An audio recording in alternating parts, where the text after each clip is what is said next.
Vamos começar mais uma aula de Bereshit, Gênesis, aula de número 142, capítulo...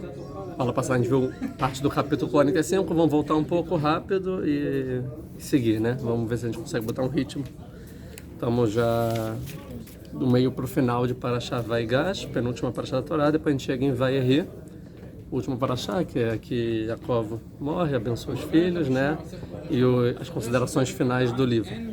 Então vamos lá, hoje está um pouco bagunça aqui na sinagoga, mas espero que não atrapalhe. Vamos lá.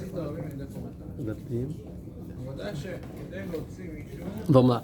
45. ולא יכול יוסף להתאפק לכל הניצבים עליו, ויקרא יוציאו כל איש מעלי, ולא עמד איש איתו בדוודאי יוסף את אחיו. A gente viu que Yosef não conseguiu se segurar, falou sai todo mundo, para quando ele foi se revelar para os irmãos. Vai tanto coloba berre, chorou. Veshmeu Mitzrayim, e os egípcios, né, ouviram, aqueles que estavam de ouvido na porta, né? Veshmá Beit Paró, e ouviu a casa do faraó, no caso são os serviçais do faraó. A gente viu ela passada. Vai Omer Yosef Elechav, Vani Yosef, a Oda Vihai, ele falou, eu sou Yosef, né? O nosso pai ainda está vivo? Então, os irmãos não responderam nada, que estavam estupefados, né? Tipo, que é Yosef? E tipo, o que ele vai fazer com a gente? Vai se vingar? O que vai acontecer? O que a gente faz com ele? Não sabiam, não responderam nada. Então esse aí vai tentar apaziguar os irmãos, né? A gente viu sobre a Tchuvá, os próximos versículos, não vou entrar nisso de novo, a gente viu lá passado. Vai Omer Yosef Elechav, Gshonai Elai. Ele falou, se aproximem de mim. Por que se aproximem de mim? Para as pessoas que eu sei que estão ouvindo na porta, não ouvirem essa parte. Porque eu vou falar que eu sou Yosef, vocês me venderam o projeto para vocês saberem que realmente sou eu. Não quero que ninguém ouça. Então os egípcios vão ouvir somente que os irmãos de Yosef voltaram. Ou seja, os irmãos chegaram, que legal, para ficar aqui no Egito. Mas não vão ver toda a treta aqui dos bastidores. Isso se aproximem de mim, né? Mas aproximem de mim também para ver que eu sou Yosef mesmo, né? Gishnu Elai Vaigash, Vaiomer, Ani Yosef Achem, eu sou irmão de vocês. Hashem Machartem Otim Mitzrayim, que vocês me venderam para o Egito, viu? Sou eu. O Yosef mesmo. Quem saberia que vocês me venderam para o Egito se não fosse eu, né? Agora não fiquem tristes e não fiquem bravos, né? Que tipo, né? Não fiquem se culpando que vocês me venderam, Rena. Que na verdade foi para viver que Deus me mandou perante vocês, né? Na frente de vocês eu cheguei para fazer vocês viverem, tá? A gente pode aqui ver o pshat, né, o simples, o literal do texto, e ver um pouco mais, uma visão mais do midrash, mais abrangente. Então, o pshat é para viver o que? A seca que está acontecendo, né? Mas uma visão talvez mais abrangente, assim, a gente pode entender também que está falando aqui de toda a galuta do Egito, todo o êxodo do Egito que vai começar agora, que começa com Yosef indo para o Egito agora, os irmãos, Jacob, e depois vão ser escravizados, e depois de 210 anos lá no Egito, eles vão voltar para Israel. Então, Deus me mandou perante vocês, antes de vocês chegarem no Egito, Deus me mandou na frente. Pode ser que você está falando assim. Me mandou na frente para facilitar vocês quando virem, já que eu estou mandando no Egito e vou preparar aqui o terreno para vocês. Então, para viver o que? Não só a seca, né? Viver o povo inteiro, para o povo viver. Tem muita Kabbalah aqui, a gente já falou isso em outra aula, que a Shekhinah estava com Yosef, e o pessoal vai comer, a gente vai ver da mão de Yosef, não da mão dos egípcios, que toda a questão, a gente sabe que se fosse mais um minuto que eles ficassem no Egito, ninguém ia sair do Egito, né? E isso tudo com a preparação de Yosef, ou seja, vocês vão ficar em Goshen, vão ficar na terra separada, com tudo que Yosef fez, vocês vão comer da minha mão e não da mão dos egípcios e tal, com toda a preparação de Yosef, mesmo assim, mais um segundo, eles ficariam no Egito. Então Yosef está preparando aqui o terreno para tipo, ó, Deus me mandou na frente de vocês para o povo conseguir sobreviver e conseguir voltar para Israel, que é a profecia que ele fez para Abraham. Nifnehem, quiseste Natai Marav, agora o Pshat, que isso são já 2 anos de fome, Bekrevaretz, Veod Hameshanim, em toda a terra, né? Não só o Egito, não Eretz Mitzrayim em toda a terra, inclusive Eretz Canaan, e mais 5 anos, Asharena Harish Vekatzer, que não vai ter mais colheita, nem semeia nem colheita, né? Vamos dizer assim. Veshlachani Elohim lefnechem. Então Deus me mandou perante vocês, lasum lachem sherit baaretz, para botar para vocês sherit baaretz. O que é sherit? Um sobrevivente na terra, né? A gente pode entender o que é esse sobrevivente na terra, que a família de Jacob sobreviva os anos de seca, certo? Ou então sherit baaretz é para que sobrevivam os judeus depois de 400 anos de escravidão. Na prática, na verdade, são 210 anos. Desde que os irmãos chegam até saírem, 210 anos. Para que eles sobrevivam esses 210 anos, vocês que têm a sherit baaretz, sobreviventes, Deus me mandou na frente. Tanto que os sábios vão falar o quê? Que 1 a cada 5 ficou no Egito, né? Não, desculpa. 1 a cada 5 saiu do Egito, desculpa. E tem opinião 1 a cada 50, 1 a cada 500, 1 a cada 5 mil, né? Tem várias opiniões, mas assim, ou 20%, ou 2%, ou 0,2%. Mas por que teve sherit baaretz? Porque teve sobreviventes? Porque Deus mandou Yosef antes. É isso que Yosef está falando aqui. Uma questão mais de sode, né? Dos segredos, mas não é o pshat, não é literal, né? Sherit baaretz, vira hayot lachem. Então é para fazer vocês viverem, o povo inteiro, lifletá gdolá, para uma lifletá gdolá, ou seja, para uma grande salvação. Porque se fosse só para os irmãos vivem, que são uma grande salvação, que é a grande salvação, então a grande salvação vai ser, se fala fugiu o nome? O Rav. Opa. Vamos lá, Tzfat, 1500. Moshe. Fugiu, se deu branco, não? Não, sei lá. Caramba.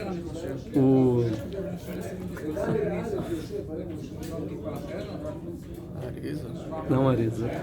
Aluno do Rav Yosef Karo, que tem um livro da Shoah da Torá. O Rav Moshe. Não, o nome é Moshe, agora fugiu o nome. Moshe. Ou seja, vai vir daqui a pouco, né? Ou seja, falou o Rav. Cara, que branco. Tá bom. Falou o Rav que fala o seguinte. Muito bom citar, só que eu não estou citando, mas tudo bem. O que é Lifletá Gdolá? Lifletá Gdolá que é a abertura do mar do Yam Suf, a abertura do mar vermelho. Ou seja, sherit baaretz é a saída do Egito, pensa, né? E Lifletá Gdolá é a abertura do mar vermelho. Porque o que é a Lifletá Gdolá? Que a gente sabe que porque Yosef então preparou todo o terreno, o povo conseguiu sobreviver e alguns conseguiram sair do Egito. Isso é sherit baaretz, sobreviventes da terra, certo? Agora, o que é vai procurar? O que é Lifletá Gdolá? Lifletá Gdolá, a grande salvação é o seguinte, é porque a gente aprende do Midrash que o mar vermelho abriu, né? O Yam Suf abriu porque pelo mérito de Yosef, que estava o caixão, né, de Yosef sendo carregado, que Moshe pegou, e pelo mérito que Yosef sobreviveu da mulher de Potifara, né? De Potifera, ele fugiu, assim o mar fugiu deles. Você sabe como é que está pesquisando agora, está prestando atenção. Achou? Esse aqui? Cadê? Não é Kodovi. Não. Lembrei, é Sheikh HaKadosh. Pronto. Moshe Sheikh HaKadosh. Pronto. Acabou. O Sheikh HaKadosh fala então, o que é sherit baaretz, sobrevivente na terra? Porque o povo pode sobreviver 210 anos no Egito. O que é Lifletá Gdolá? Abertura do mar vermelho. Que o mar abriu pelo mérito de Yosef. Então isso é porque pode ser que Deus não abrisse o mar. E aí os egípcios iam vir, ia ter guerra mano a mano, né? Entre os egípcios e Amsareno na beira do mar. Pode ser que os judeus até ganhassem e alguns sobrevivessem. Sherit baaretz. Não, mas Lifletá Gdolá, para a grande salvação, a abertura do mar vermelho também pelo mérito de Yosef. Assim o Midrash vai aprender. Então, aqui ele está falando, Deus está mandando todo o destino do povo de Israel e tal. Aqui, vamos lá. Já está. E agora, lá temos Shlachat Emoti. Não foram vocês que mandaram, Rena, que é Elohim, que Deus. Então, Isso tudo que aconteceu não é Derech Hateva, não é natural que eu virei o escravo, virou o governante. Deus mandou. E Deus está já preparando todo esse terreno para o destino do nosso povo. E vocês colaboraram com isso. Então vocês não têm que se culpar. Né? E olha, 3 coisas. Eu fui pai do faraó. O que é o pai do faraó? Porque o filho ouve o pai. Não na nossa geração, mas historicamente. Ou seja, o pai é quem manda. Eu fui o pai do faraó. O faraó só me ouve quando eu descobri sonhos e tudo mais. Mas eu não fui só pai do faraó. Também Adon Lechobeitó, o senhor de toda a casa. Eu mando em todo o governo, né? O Meshel Berolaretz, eu sou governante da terra inteira. Eu sou essas 3 coisas. Isso não é natural. Então, se vocês não estão confiando que eu sou Yosef, eu estou falando de vocês em hebraico, eu sei que vocês me venderam e olha o que aconteceu. Não é natural. Tem algum motivo aqui, não precisem se culpar. Né? Maharu, então corram, ve'alu elavi e subam para o meu pai, ve'amatem elavi. Fale para ele, qual amar bin Chai, ou seja, subam e vão lá para Israel falar com o meu pai rápido. Por quê? Porque está sofrendo. Não vamos deixar mais um segundo ele sofrer. E 2, tem perigo de vida, que está seca, então rápido, façam isso, né? Mas principalmente, eu não sei se meu pai está vivo ou está morto, porque o Binyamin, né, veio para cá, então vai logo resolver essa questão. E 2, que está aqui, está na hora de acontecer tudo. Então, venham um projeto que agora é o momento de vocês virem. Como falam os sábios, que se Yosef não viesse para Israel, já sabia que Yaakov e a família iam de qualquer forma, mas aprisionados, acorrentados e algemados. Mas graças a Yosef vieram com honra, com toda a pompa e com a permissão do faraó e todo o agrado, tudo que o Egito pode oferecer de melhor, né? Ma'aruv, alu elavi, então vão, subam ao meu pai. Ve'amartem elavi, fale para ele, Ko amar bin Chai Yosef, assim falou o seu filho Yosef. Saman Elohim ladon lechom Mitzrayim, Deus me botou como o Senhor de todo o Egito, né? Ou seja, porque como que Yaakov vai acreditar que é Yosef? Então fala que Deus me botou todo o Egito, vocês viram tudo o que aconteceu, e aí, né, para corroborar. E também para mostrar que ele tem que vir para Israel, porque tipo assim, por que não eu vou até ele, e sim ele tem que vir até mim? Né? É porque fale que eu sou o Senhor do Egito, eu não posso abandonar. Então, que ele venha até mim, que aqui, como eu sou o Senhor, eu posso organizar tudo para ele e ficar tudo bem. Então, é isso. Então, falou seu filho Yosef, Saman Elohim Ladon Lechom Mitzrayim. Só mais um detalhe interessante. O único filho de Yaakov que tem na Torá, Bincha, o seu filho, desde pelo menos de Vayeshev em diante, é Yosef. E também acho que Binyamin. Os outros irmãos não são chamados de o filho de Yaakov. Interessante. De 0.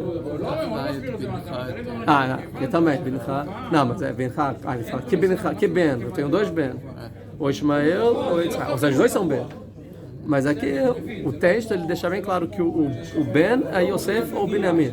E outra coisa, o único que vai ser chamado Eshet e Yaakov é Rachel.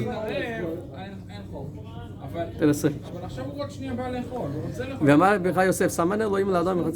Então agora ele fala, desça para mim, para o Egito, Altamod, e não fique parado, vá, tá? Venha. E aqui é muito interessante, porque aqui que é Redá Elai, Redá, que é Redá, a numerologia, 209. 209, não 210. Se fosse Redu, desçam, com Vav, seria 210.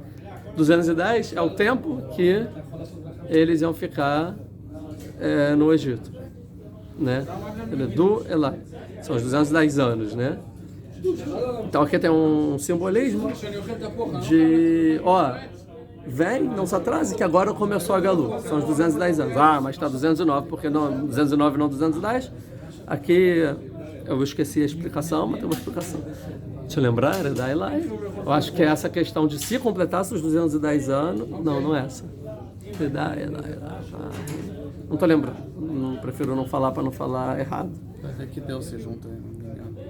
Não é isso não. É porque é 209 anos e não 210 de propósito, mas agora eu não lembro por quê. Posso pesquisar e depois eu falo.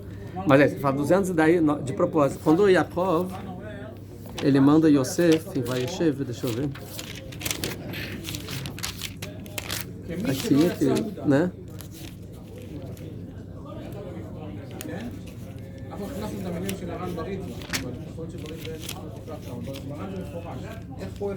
Não. Eu diria isso.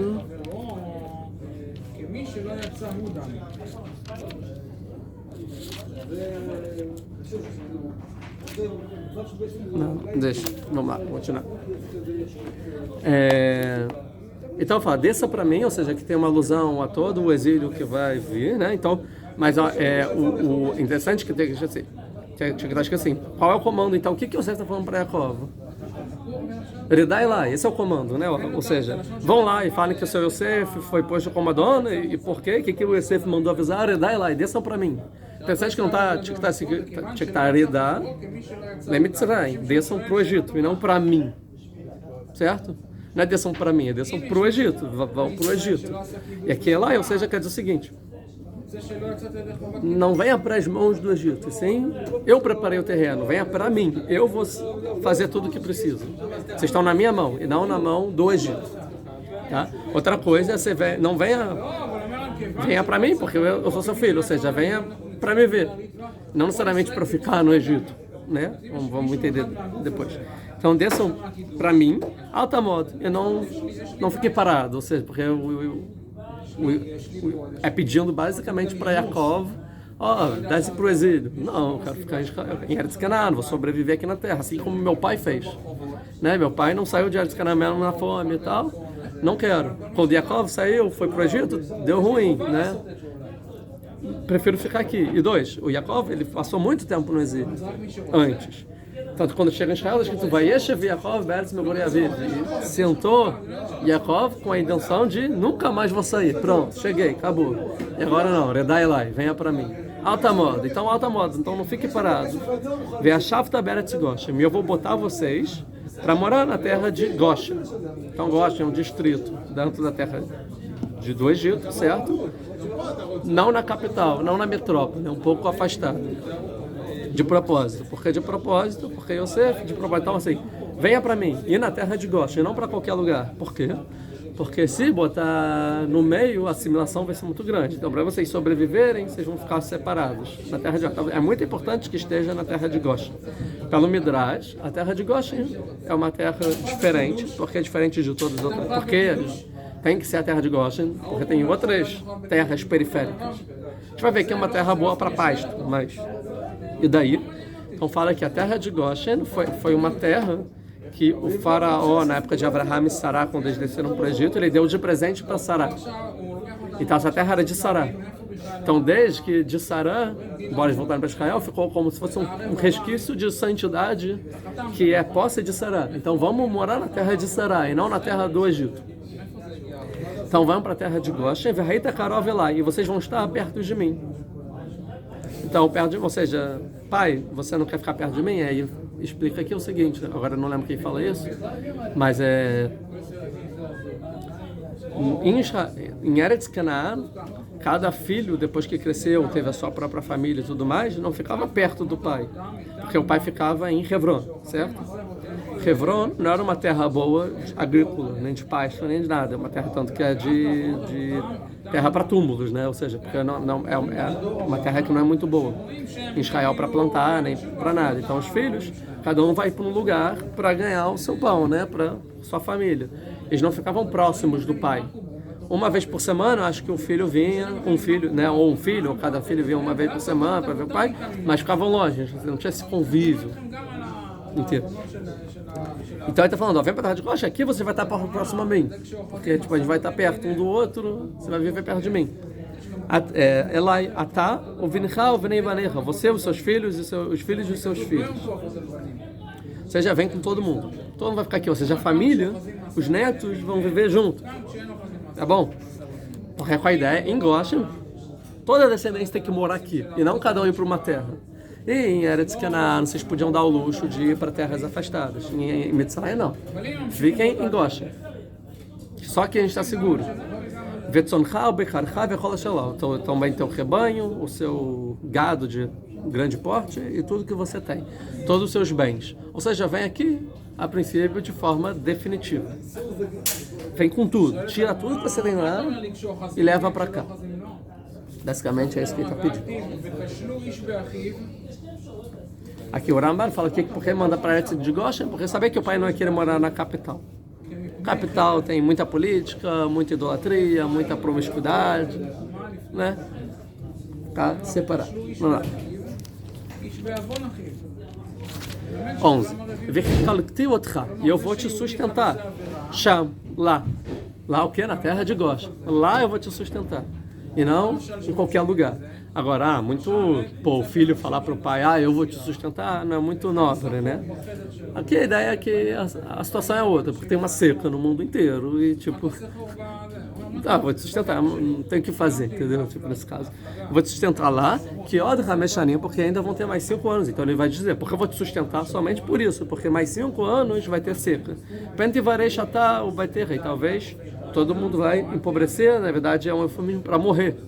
Todo mundo vai morrer e sua casa, ou seja, vai acabar a casa de Jacob? Não, então vem para cá para sobrevivência. Vecola Shalá, é tudo que você tem. Vem nele. 11, 12. Vem nele, veja. Então, agora, esse é o comando de tudo que ele falou para os irmãos fazerem, mas os irmãos ainda estavam acreditando ou não, eu sei.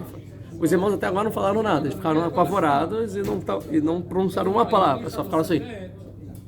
E meio também desconfiados até então. Então agora ele vai começar a falar aos irmãos, olha, acalmem e vamos provar que eu sou safe. Então, vocês estão vendo com seus próprios olhos, porque a princípio o Yosef vestia uma máscara, né, uma coisa assim, como era o costume dos governantes egípcios, usar uma máscara como mostrando que é uma pessoa importante e separado do povo. E o Yosef, ele tirou essa máscara, ele está falando em hebraico, então agora seus olhos estão vendo. Isso é o pshat. Ou vocês me viram com os próprios olhos. Aqui, interessante. Acho que o Rav Bravanel, olha, vocês estão me vendo com seus próprios olhos, e ao mesmo tempo vocês estão vendo com os olhos de vocês o meu irmão Binyamin. Então você está me vendo e Binyamin ao mesmo tempo. Então, eu sou Yosef, porque a gente é parecido, a gente é irmão de mesma mãe, mesmo pai.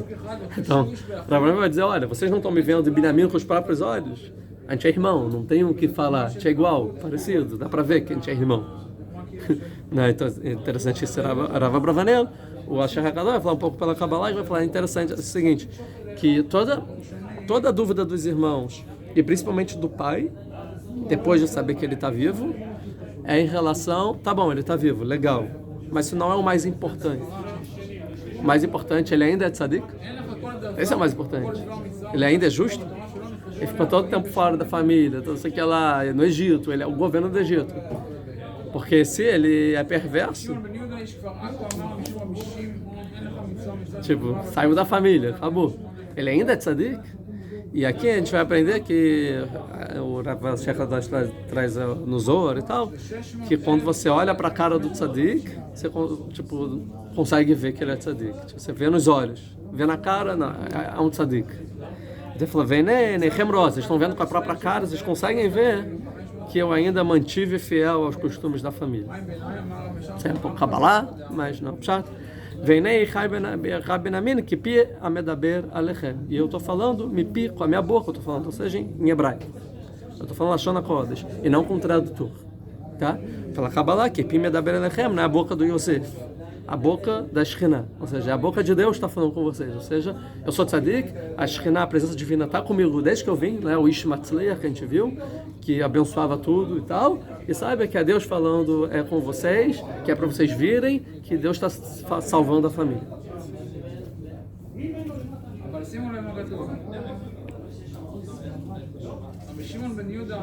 E aqui outra explicação aqui, eu acho que é o Uracha, que vai falar, vocês estão vendo que eu estou falando com vocês e estou falando com o meu irmão Binyamin. E da mesma forma que eu estou tratando do Binyamin, eu estou tratando vocês. E óbvio que eu amo o Binyamin, porque ele não me fez nada. Então entendam de uma vez por todas que eu estou em paz com vocês. Porque eu estou tratando vocês da mesma forma que eu estou tratando o meu irmão amado. Ou seja, eu amo vocês. Veigadetem lavi. Então relatem para o meu pai. O que é o verbo agadá, gadetem?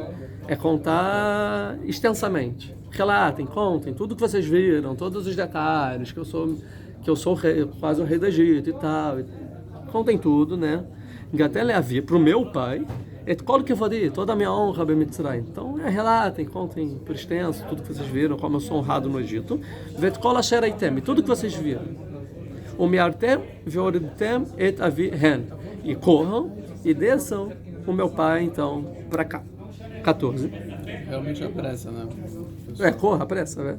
Rápido. Várias vezes aparece.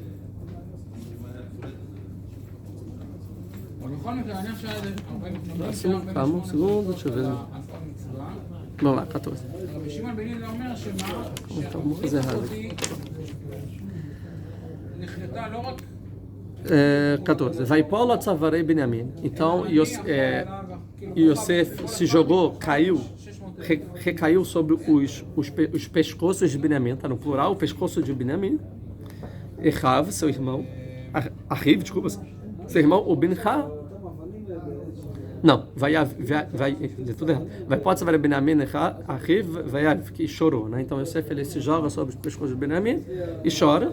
O Benjamim barralo tzavarav. E Benjamim então chora sobre o pescoço de Yosef, ou seja, os dois irmãos se encontrando. Assim a gente acabou a aula passada, eu expliquei que a primeira vez na Torá que tem dois irmãos que de fato se amam, são do mesmo pai e da mesma mãe. Porque os irmãos disputam o mesmo lugar no mundo. E todos os irmãos disputam o mesmo lugar do mundo, principalmente nessa família, né? A família desde da profecia tem uma disputa. E aqui não, são dois irmãos que choram um pelo outro.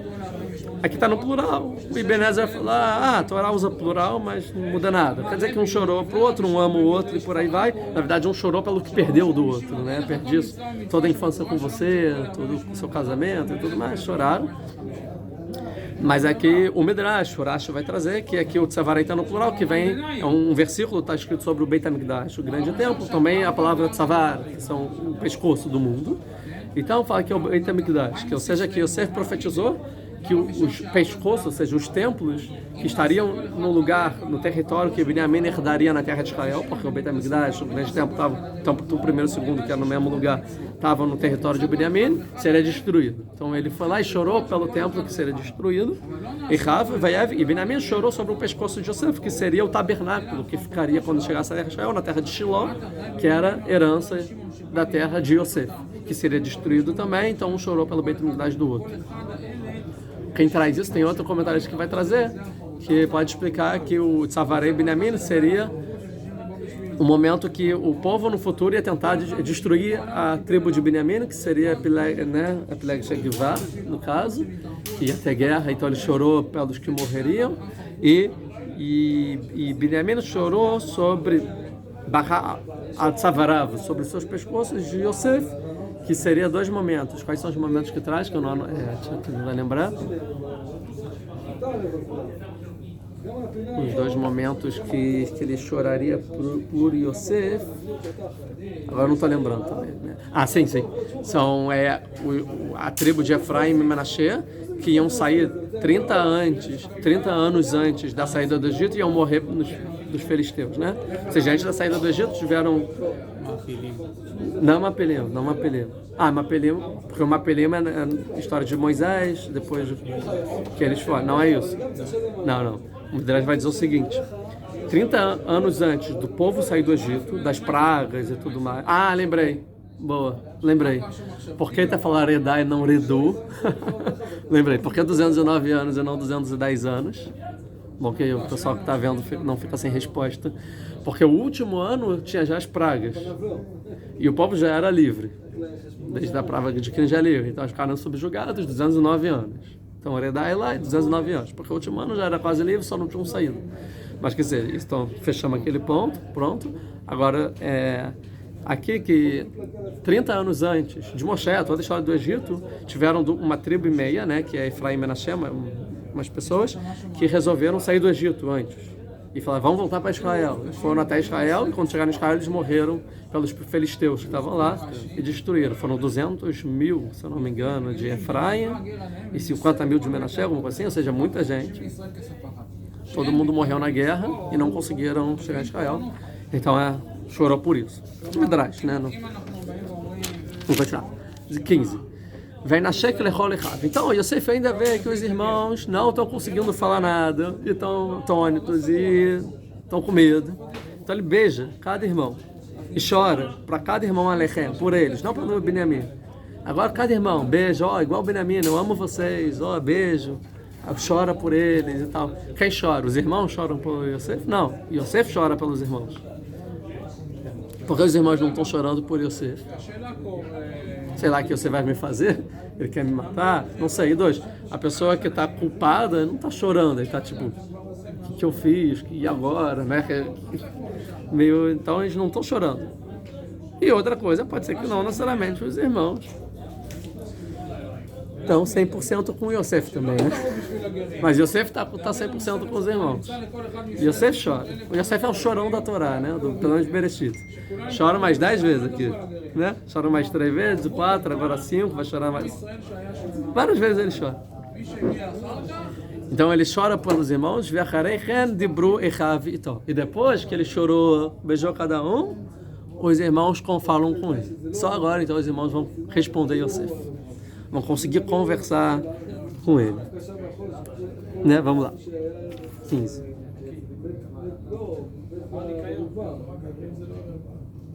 Tá. Então, aí conversaram. Aí vai contar agora uma cena em outro núcleo. E a voz foi ouvida na casa de Faraó. Ou seja, a fofoca rolou solta, né? Pela nobreza. Até que todo mundo soube, até o Faraó soube. Lemor, agora qual é a fofoca? Porque tem duas possibilidades de fofoca aqui. Qual é a primeira? Qual é a possibilidade de fofoca? O que podem contar sobre os irmãos? Qual é a notícia? O que está acontecendo com Yosef? Primeira é os irmãos de Yosef voltaram para casa. Segunda, os irmãos de Yosef venderam Yosef. Certo? São as duas possibilidades. Um, eles voltaram para casa, você só sabe metade da história. Ou dois, você sabe toda a história e a primeira parte até perde a graça. Os irmãos voltaram. Não, os irmãos que venderam Yosef voltaram. Se a fofoca é os irmãos que venderam Yosef voltaram, o que o pessoal vai achar dessa notícia? Ruim. Tipo, se os caras que venderam o próprio irmão estão aqui, a gente não quer eles aqui. E dois, a gente não pode confiar tanto em Yosef também. Ele foi vendido pelos irmãos. E sei lá o que essa família faz.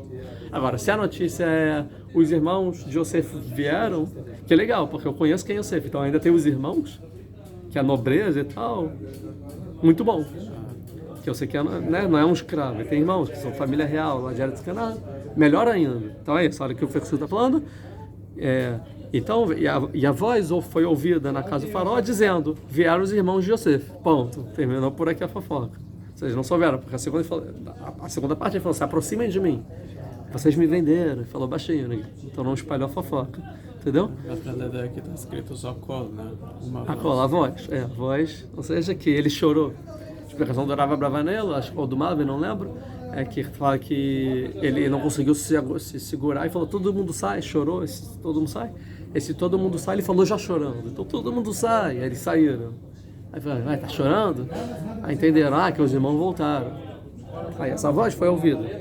Então vieram os irmãos, Vaitav Benei Paró. E olha o milagre aqui da presença, da providência divina, e foi bom aos olhos do Faraó. O Faraó gostou da notícia. Por quê? Só o Faraó gostou? Não, o Benei Avadav, também os escravos do Faraó, ou seja, os ministros gostaram. Todo o Egito gostou, toda a corte gostou. Porque a gente agora consegue dizer que Yosef não é escravo. E aí toda aquela coisa de política de o escravo está reinando e não pode, acabou. E dois, se Yosef é esse cara bonzão para o Egito, que é tão sábio e inteligente como você, como fala, né, Chacham Venavon, como fala o Faraó, agora tem os irmãos desse cara, mais velhos. Vai vir o pai. Ótimo para o Egito. Então essa família é boa para ficar no Egito. Então todo mundo gosta dessa notícia. Então qual vai ser o interesse do Faraó, a princípio, com os irmãos de Yosef? Trazer eles para o time, para os ministros, para a corte, para ajudar o Egito. Ou pelo menos para manter Yosef lá. Né? Então vamos lá. Vaiomer Paró Yosef. Então o Faraó entendeu, foi até Yosef e falou então Faraó para o Yosef. Demora, mudou a cena, dizendo: Elachicha Zotasu. Então ele falou para Yosef: diga para os seus irmãos para assim fazerem. Ou seja, é uma ordem do Faraó. O Faraó tem uma ordem. Agora, antes de dizer a ordem, vamos parar e recapitular o que a gente acabou de estudar. A gente acabou de estudar que Yosef se revelou para os irmãos, falou tudo, apaziguou eles e deu uma ordem para os irmãos. Uma ordem não, porque não é o rei dos irmãos, mas como irmão ele fez um pedido, que é vão ao meu pai e fala para o meu pai pegar tudo que ele tem e vir para cá, que é aqui na terra de Goshen, que lá eu vou sustentar. Né? Isso foi o plano de Yosef, certo? Agora o faraó e o Yosef ainda não conversaram sobre o plano de Yosef, ou seja, Yosef não contou o plano dele para o faraó. Agora a pergunta é, Yosef tem poder para isso? Ou seja, ele pode falar para um estrangeiro morar na terra do Egito? Ele tem essa autoridade? Ou só o faraó tem essa autoridade? De falar, galera, agora vocês podem ser cidadãos aqui do Egito, eu vou dar território para vocês e vivam aqui, eu vou sustentar vocês. O dinheiro público vai sustentar vocês, vamos dizer assim. Está escrito em um lugar que Yosef conquistou toda a terra do Egito. Não. Mas Yosef, a mão, tudo vai é a coroa, não é Yosef? É o faraó, né?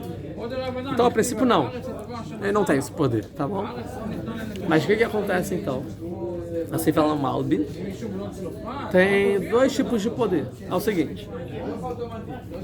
Tem dois tipos de cidadania, vamos dizer assim, no Egito. Uma é a provisória e a outra é permanente. A provisória, o Yosef tem poder de conceder em momentos provisórios. E já que era um momento provisório, já que era um momento de crise, de fome, certo? Então ele podia falar que por um momento, vocês podem vir aqui e eu vou destinar tal lugar para vocês, momentaneamente vocês podem morar aqui. E eu vou sustentar vocês do meu dinheiro e não do Egito. Entendeu? Isso Yosef pode fazer. Agora, para dizer para morar de fato no Egito e ganhar território e ter dinheiro público, é só o faraó. Entenderam a diferença? Então vamos ver Yosef. Não, te ver Yosef, vamos ver o faraó. Vai o faraó ali Yosef. Então o faraó, sem saber o que Yosef falou para os irmãos, sem saber que ele chamou provisoriamente, sem saber nada disso, falou, Emora ela fala para os seus irmãos, as outras suas, assim faça, uma ordem real. Anuet be'erchem, carreguem os seus rebanhos, né? Ulchu voar Kená, e vão para a terra de Kená. Levem a comida lá para a terra de Kená. Ukhu etavichem, e peguem o pai de vocês, deles, né? Vete baterchem, toda a casa, o vou lá e venham para mim. Para mim quem? Para o faraó. Ou seja, Yosef falou, venha e venha para mim, Yosef. O faraó e venha para mim, faraó. Interessante que os dois então pensaram em fazer a mesma coisa sem um falar com o outro. E venham para mim. Veitnalachem, e eu vou dar para vocês etuv aretz, o bem da terra Mitzrayim. Ou seja, etuv aretz Mitzrayim, o maior bem que tem na terra do Egito. Ou seja, o melhor território. Eu vou dar. Yosef em nenhum momento falou, vou dar. E sim, vocês vão assentar lá. E aqui o faraó falando, eu vou dar o território para vocês. Né? Veichlu et chalevar, se vocês vão comer o melhor da terra. Não que o Yosef vai sustentar. É parte da nobreza. Como se fosse, o melhor que tem na terra que eu dou para os sacerdotes, vocês vão ter. Então aqui a gente vê que, por acaso, o faraó e Yosef falaram para os irmãos fazerem a mesma coisa, sem um falar com o outro. Ou seja, a providência divina fazendo com que o faraó fale a mesma coisa que Yosef, assim legitime, certo? Mas todo bônus tem um ônus. Qual é o ônus? Qual é a diferença entre o faraó e Yosef? Que a intenção do faraó é totalmente 180 graus diferente da intenção do Yosef. A intenção do Yosef é, vocês venham porque tem seca e venham para mim e vocês vão morar numa terra afastada e eu vou sustentar vocês. E vocês é permanente. Depois que acabar a fome, vocês voltam para a terra de vocês. Não é permanente. O faraó vai falar, não, vocês vão vir para cá, vocês vão pegar o pai de vocês, ou seja, tirar, realmente mudar ele de lá para cá de forma definitiva, né? Vete bater, eu vou ir lá, vocês vão vir para mim, não para o Yosef, sim, vão vir para o faraó, que eu entendo o interesse de vocês. Vete na e eu vou dar para vocês o território. Que não é doação, é dar. Dá o território. Dar o território é para vocês morarem para sempre nesse território. Ou seja, vocês não vão ser mais de Eretz Kenan agora, vocês vão ser de Eretz Mitzrayim. Bom, e vocês vão ter o melhor no Egito. Você está paparicando eles com o objetivo de que se estabeleçam lá e que juntem a família de Yosef com a família do faraó. Entre para a monarquia e assim, né? E a família de Jacob seria tipo de vassalagem, né? Vassalo do grande coroa, faraó que manda em tudo, ganhando território, certo? E assim está resolvido o faraó. O que é muito ruim para Yosef e para a família. Até porque a ideia de você ter posse de um território, que quem dá permissão para morar nesse território é o rei, porque quem manda no território é o rei, isso não é uma ideia da Torá e do judaísmo. Não é ideia da Torá, certo? Por quê? Porque pelo judaísmo, quem é o dono da terra é Deus. A terra de Israel, quem a gente vai ver daqui a pouco, é Deus que deu a terra de Israel. E ele não deu para o rei a terra de Israel. Ele deu para as famílias que vão sair do Egito. As 70 famílias vão dividir a terra por sorteio e tal, né, perante tanto o sumo sacerdote quanto Yoshua, né, depois que eles chegam em Israel. E a terra é de Deus, certo? Querendo dizer o seguinte, que rei algum pode tirar tal família daquela propriedade. E venda alguma é legítima para vender aquela propriedade para sempre, que no jubileu, cada 50 anos, volta a terra. Isso quer dizer que as famílias são livres e sempre vão ter sua propriedade na terra, porque a terra é de Deus.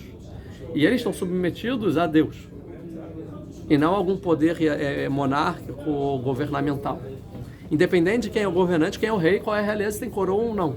Até porque a gente nem tinha rei na terra de Israel, só depois vai ter rei na terra de Israel, certo?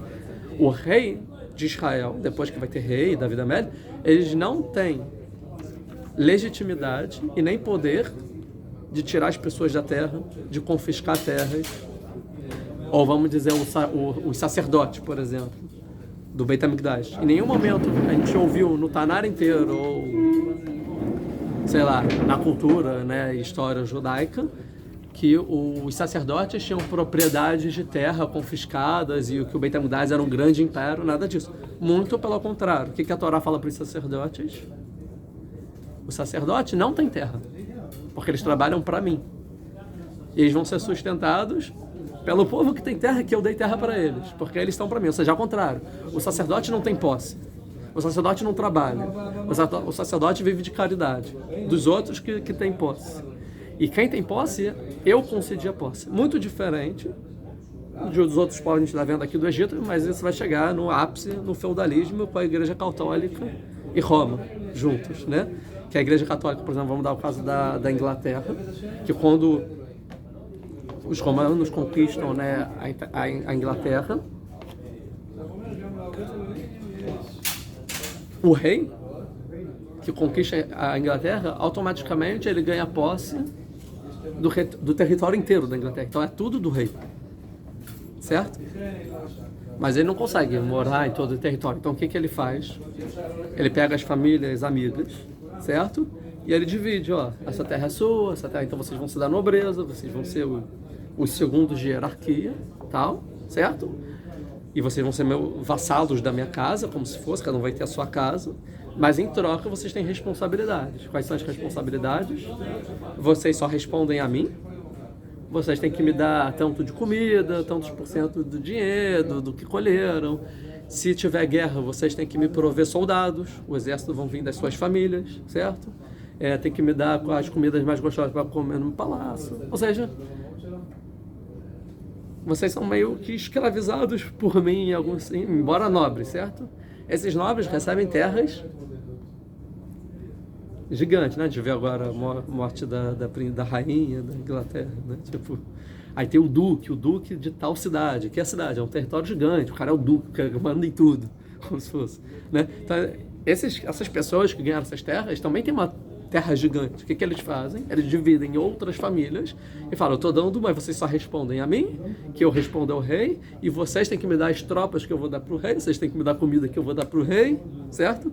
Até que esses que ainda ganham terras muito grandes vão botar outras pessoas amigas até chegar no proprietário da terra, que na verdade ele não é proprietário da terra, em momento algum. Porque ele não é proprietário da terra, porque a terra é do rei. Ele está lá de favor para o rei.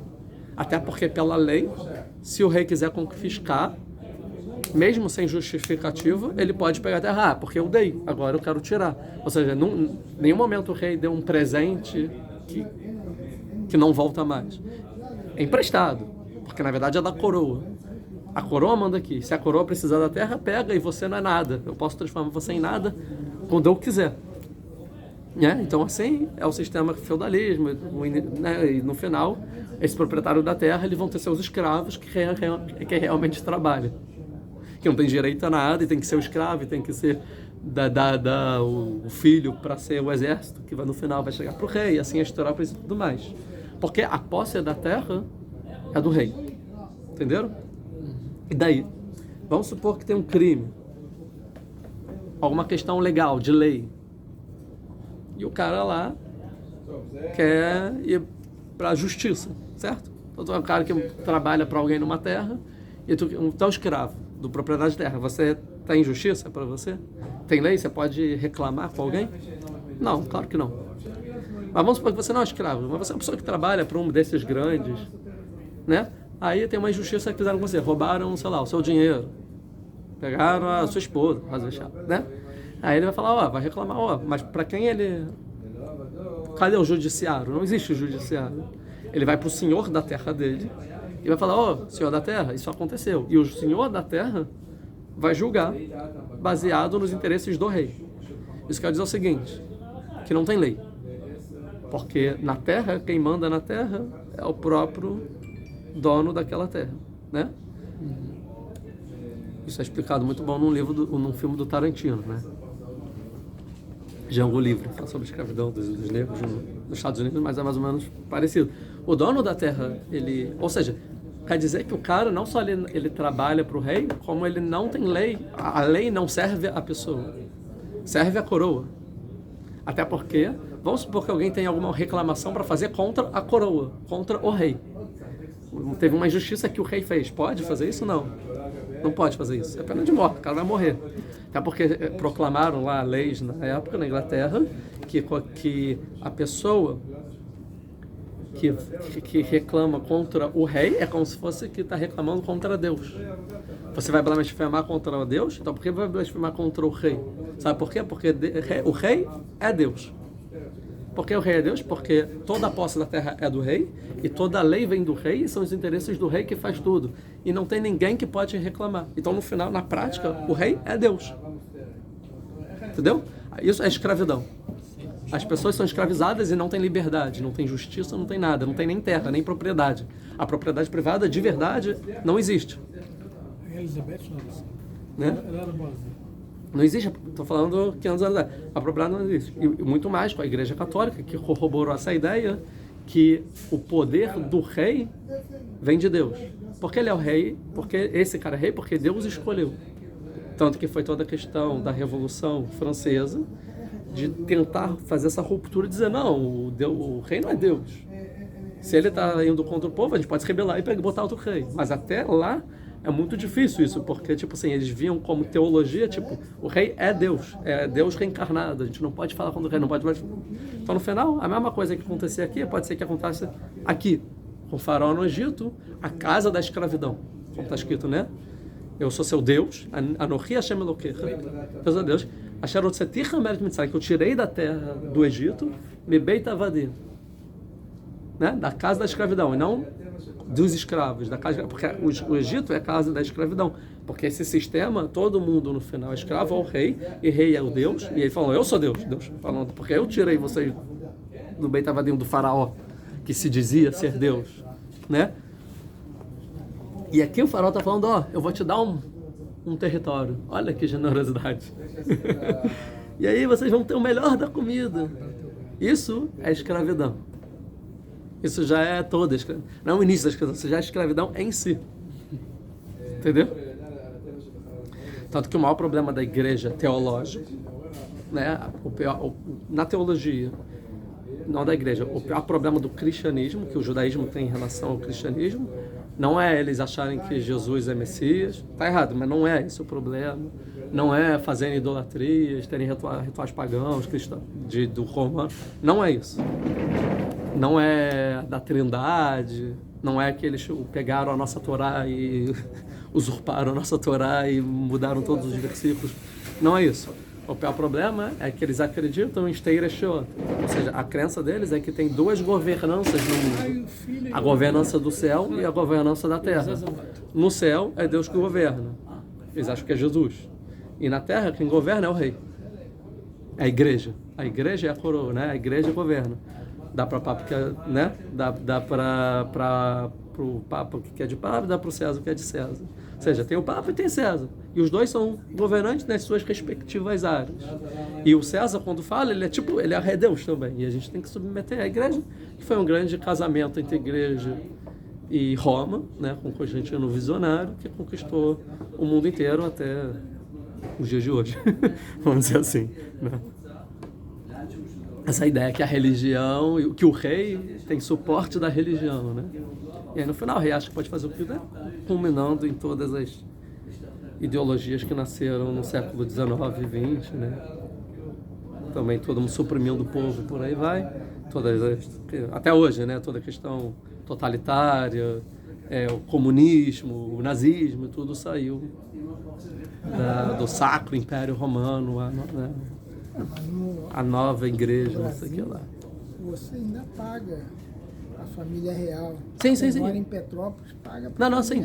A Constituição inglesa, que é a primeira Constituição que vem do feudalismo, é a Constituição base de todas as constituições do mundo democrático do mundo, né? A Constituição inglesa é a base. Quem tenta fazer uma ruptura com isso um pouco é os Estados Unidos, que tenta romper e falar que o monarca não é mais Deus e separar religião e Estado no sentido de não é Deus que está escolhendo o monarca aqui, ele não tem poder de Deus. E tenta fazer uma democracia melhor. Mas sim, toda a democracia basicamente começa, as constituições começam na Inglaterra, né? Nesse modelo de feudalismo que, não, na verdade, a propriedade privada não existe muito, nem a liberdade, nem a justiça. Tanto que a gente vai ver que no final das contas, aqui no final da Parashá, já me adiantando um pouco, Yosef, todo mundo vai falar, então deixa eu ser escravo, né? Deixa no final da seca, então nossos corpos. E Yosef fala, não, de jeito nenhum os corpos de vocês. Eu vou dar terra para vocês, 80% fica com vocês e só 20% vocês dão para a coroa. Ou seja, não quero que vocês sejam escravos, eu quero que vocês sejam como se fossem assalariados. É de vocês a terra, 80% e 20% é da coroa. Entendeu? Agora, no final todo mundo passa fome. Menos os sacerdotes. Os sacerdotes, eles não vendem as terras, eles continuam nas suas próprias terras. Por quê? Porque eles recebiam comida diretamente da coroa. A coroa financiava, os sacerdotes davam comida direta, eles não precisavam da plantação, ou seja, tudo que Yosef recolheu ia de graça para os sacerdotes. E o povo tinha que pagar os 20% no final para a coroa e não sei o que lá. E é interessante porque enquanto aqui no Egito os sacerdotes são os únicos que têm terra no final das contas. E são os únicos que recebem dinheiro, a comida, vamos dizer, de graça da coroa. No judaísmo, Deus vai falar o contrário. Os sacerdotes vão ser os únicos que não têm terra. E são os únicos que não têm dinheiro e os outros e vai ter que viver com o dinheiro dos outros. Né? E no final, os 20% que o judeu dá, mais ou menos, né, de imposto, que é uma serishon, uma sechani, ele não vai dar para a coroa, ele não dá para o rei, ele dá para o sacerdote, né? Ele dá para a parte religiosa, mas não para o rei. Enquanto que aqui no Egito, os 20% vai para o rei e não para o sacerdote. E o rei dá para o sacerdote de forma geral, porque o sacerdote agora vai ser subjugado ao rei. E no judaísmo nunca aconteceu isso do sacerdote ser subjugado ao rei. Tanto que tem a história do rei que tenta ser sacerdote, no final fica com lepra, não sei o que lá, querer fazer o vitória, coisa que ele não pode fazer, né, de seu território. Ou o sobrevivente de Eudá, quando matam todo mundo, que Yehosheva esconde dentro do Kodesh HaKodashim, e o sacerdote protege, porque o rei que estava governando não podia, né, a mãe do rei não podia pegar. Por aí a gente vai. Ou a gente vê a história de qual é o nome do rei? Ahav, isso, Ahav. Ahav com Eliyahu Hanavi, a gente sabe que no final ele é punido, e no final que o profeta fala, e no final ele acaba morrendo de aquela forma drástica, que é comido pelos cachorros, não sei o que lá, do sangue derrama e comido pelos cachorros, foi porque ele confiscou a terra do tio dele, que ele queria fazer uma expansão da coroa, então ele pegou a terra, ele falou, me vende essa terra? Ele falou, não vendo, é minha propriedade. Ele falou, então é minha, é do coroa. E por esse crime, no final, é a morte do Ahav. Vocês mostrando que o rei não pode pegar a terra do outro.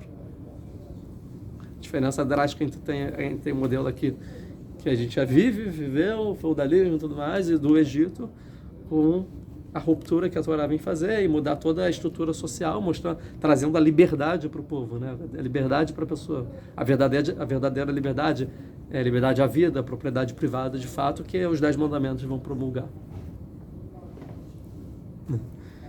Então, a gente sai um pouco do caminho, mas vamos ter mais 5 minutos. Vamos lá. Então, aqui, essa é a diferença do faraó para o Yosef, que é uma diferença drástica. Se os irmãos e o pai vão para o faraó, acabou o judaísmo. Se vão para Yosef, tem sobrevivência, tem uma grande salvação no futuro. E essa é a questão, para onde eles vão, né? Veatá, então vai falar, continua o faraó, Veatá tsuveta zotasu. Então, e você vai ordenar para os seus irmãos, assim façam. Que rolachem, peguem para mim, adquiram, ou seja, realmente é de posse. Que rolachem eretz mitzrayim agalot. Não, mas aqui está falando as carroças, letapchem nashechem, para as crianças e para as mulheres, satem etavichem uvatem. E peguem seu pai, que já é idoso, e venha para aqui de carroça, ou seja, porque a carroça, só o rei podia dar permissão da carroça, só o rei tinha carroça, a carroça era um item caro, era talvez um item de guerra, de logística de guerra, só o rei podia, o Yosef não podia dar carroça, falou, leva a carroça, e aí todo mundo vai saber que é o rei que está mandando, e por isso que quando o Jacó for ver, falou, as carroças quer dizer que a história é verdadeira, que Yosef é rei, porque quem mandaria a carroça do rei para cá, certo? Embora quem vai falar isso, não lembro quem fala também, que na verdade vão ter 2 carroças, uma que o Yosef vai trazer e outra que o faraó vai, tipo, que o Yosef mandou e outra que o faraó mandou. E os que o faraó mandou, fala o Midrash que Yehudá vai queimar e não vai vir, porque tinha idolatria na carroça, então ele queima e só vem a Yosef. A gente vai ver depois. E venham, Nechem al tachos al kelechem. E agora, e os olhos de vocês? Não tenha pena do... Isso tem que falar para muito judeu que está no exílio. Não tenha medo dos móveis que vocês têm lá. Porque é o seguinte, agora todo mundo tem que ir para outro país. Tem muita coisa, mesa, armário. Não vamos levar tudo para o Egito, né? Então a gente vai ter que vender. Mas vender tudo é liquidação. A gente vai vender por muito barato. E antigamente um móvel valia muito mais do que hoje. Então ele está falando... Não tem a pena disso. Mas a gente vai perder dinheiro aqui, né? Não vai ser um bom negócio, é melhor esperar mais para vender melhor. Que tuv koleret mitzrayim lachem hu, que o melhor da terra de Israel vai ser para vocês. Eu vou dar utensílios muito melhores. Então vende por nada, sai e abandona, que aqui vocês vão ter bem melhores. Então não fica preocupado com dinheiro. É tudo da coroa, tá tudo aqui garantido. E assim fizeram o Bnei Israel, ou seja, assim como Yosef falou, como o faraó falou, não sei, mas foram direto para o pai. Vai ter Lahem Yosef agalot. E quem dá não é o faraó, é o Yosef. Yosef deu carroças, e não o do faraó, que é a ideia do que Yehudá queimou, né? Alpi faraó, com o mando de faraó, vai ter Lahem Tzedalader, e deu também provisões para o caminho, né? Para comer e tal. O Lekulá Natan Leish Khalifot Smalot, e para todo mundo ele deu roupas, né, bonitas, ou seja, reais, vamos dizer assim, de pessoas importantes. O Binyamin Natan Shlosh Meot Kesef, para Binyamin deu 300 medidas de prata, Verhamesh Khalifot Smalot, e 5. Por que deu mais para Binyamin do que para os irmãos? Alguém sabe? Por que mais para Binyamin do que para os irmãos ele deu mais? Porque eu sabia que era Beit HaMikdash, que são as roupas do Cohen. Roupas do Cohen? Porque para gerar inveja? Pode ser, mas aqui tem a explicação que o Binyamin não foi com os irmãos. O Binyamin ficou. Tanto que a gente falou, lembra da promessa de Yehudá que ele não cumpre no final? Binyamin fica com Yosef e os irmãos que vão, para não pegar o perigo do caminho. Os irmãos vão, Binyamin fica, então eles vão, os irmãos com a roupa, para mostrar que são pessoas importantes, ninguém mexer com eles. E Binyamin, que ia ficar lá no Egito, e lá eles dão tzedalader, ou seja, provisões para o caminho, mas Biliam quer ficar para o Egito, então ele dá um dinheirinho, um dinheirinho aí para tu gastar, e 5 roupas, uma para cada dia, para você estar sempre com uma roupa bonita aqui, já que você está na corte. Poderia ser isso? A explicação que 300 moedas são 30, que o dinheiro do escravo é 30 moedas de prata, que é o valor de um homem escravo, né? E ele dá 300, ou seja, 10 vezes, querendo dizer que que a venda de Yosef, dos 10 irmãos que deram, e aqui Yosef queria acusar o Benjamim como escravo, então ele falou, em vez de pagar para você o dinheiro que eu queria dizer que você seria meu escravo por causa do Gavia, e eu causa isso para você, eu vou te dar 10 vezes mais. Em vez de você virar escravo, eu vou te pagar 10 vezes 10 escravos. Ou seja, 10 vezes mais o dinheiro de um escravo para você, como compensação. Tá? Halifas Malot. Interessante que essas roupas também, toda a ideia é a roupa do Yosef, que o pai fez para ele bonita, eles rasgam a roupa, não sei o que lá, e agora o Yosef dá uma roupa bonita. Todo mundo tem roupa bonita agora. Vão para o pai de vocês com uma roupa bonita, vai muito mais do que meu pai fez. Né? O Leaviv Shalar Kazot, a Sarah Hamorim. O pai deu 10 burros, cada um carregava um burro, os 10 irmãos. Noseim Mituv Mitzrayim, com o melhor do Egito, Ve'eser Atonot, e 10 mulas, Noseim Bar Valerhen, que tinha grãos e pão, uma zona e comida, Leaviv Ladé, para o pai dele, para o caminho. Ve'eshalar, vamos terminar esse capítulo, acho que está falando, ou não. Não vamos acabar, mas Ve'eshalar etechav ve'elchu, então ele mandou, o que é Ve'eshalar? O que é Ve'eshalar? Os irmãos. Ve'eshalar não é mandou, e sim acompanhou os irmãos. Yosef acompanha os irmãos até a saída do Egito, né? Ve'elechu, e aí quando chegou na fronteira, e vão. Ve'yomer alechem, falou para eles, Altergezu bader. O que é Altergezu bader? Várias explicações. Mas a princípio, não fiquem nervosos no caminho, não se discutem. A princípio, a ideia é que o simples é uma brachá, uma bênção. Tipo assim, tenham paz no caminho, não tenham nenhum problema no caminho. Ou não se preocupem no caminho, não se preocupem porque vocês estão com roupa real, estão com as minhas carroças, ninguém vai mexer com vocês. Porque estavam cheios de comida, imagina, fome. Pode ser que vão querer saquear. Não tem que zoar, não tem medo. Vai rápido, vai no passo, não precisa ter medo, ninguém vai olhar para vocês, né? O Urash vai dizer outras coisas, talvez entre nisso no início da aula que vem, né, para não se estender. A princípio também pode ser assim, Altergezu, não brigue no caminho, que aí vão começar a falar, mas aquilo do Yosef, foi você que falou, e aí no final, um vai matar o outro, não briguem no caminho, tá tudo resolvido, não mesmo, tenham paz, vamos lá para o pai, tá? Ve'alu Mitzrayim, subiram do Egito, ve'avó Eretz Kenan, e foram para a terra de Kenan, ele e Yaakov Avihem, e foram para o pai deles, Yaakov. O que quer dizer que foram para o pai Yaakov? Que é o seguinte, que a princípio a pessoa que volta depois de uma grande viagem, cada um vai para sua família, vê a esposa, vê os filhos, e depois vai para o pai, né, e fala as notícias. Isso seria o normal, mas quer dizer que eles ficaram tão animados que Yosef está vivo e que o pai vai ficar feliz, que eles nem falaram com os filhos, foram direto para o pai. Todo foi direto para o pai. Avihem, ve'agiduloi, relataram para eles, Lemor, dizendo, o que eles relataram? Aqui eles têm 2 coisas para relatar, 3 coisas. Uma, toda a honra que Yosef está vivo. Segunda, toda a honra que Yosef tem. E terceira, o que Yosef mandou fazer, né? Ve'agiduloi, Lemor, dizendo, Od Yosef Chai. Primeiro que Yosef Chai, esse é o principal. Que ele é né? Tá vivo. O que é o Od? Ainda Yosef está vivo. Esse Od vem acrescentar Itzadik. Od ele tipo tá vivo e é Tzadik. Yosef Chai. Que o Moshe Bechol Eretz Mitzrayim, porque ele governa toda a terra de Israel. Não falou que Av Leparó, Yadon Lechol Beitó, todas. Vou falar, governa o Egito, por alto. Vai afag lebó que lo emin lahem. E o coração do Yaakov, Efag, a gente vai entender o que é Efag, porque não acreditou neles. Ou seja, tem algumas explicações. Efag, primeiro, é que ele não acreditou. Quando você não acredita, a notícia é boa demais. Está vivo e ele é o rei. Não acreditou, meio. Por que não acreditou neles? O seu Urash. O Ramban vai dizer que é quando uma notícia é muito boa, quase uma parada cardíaca.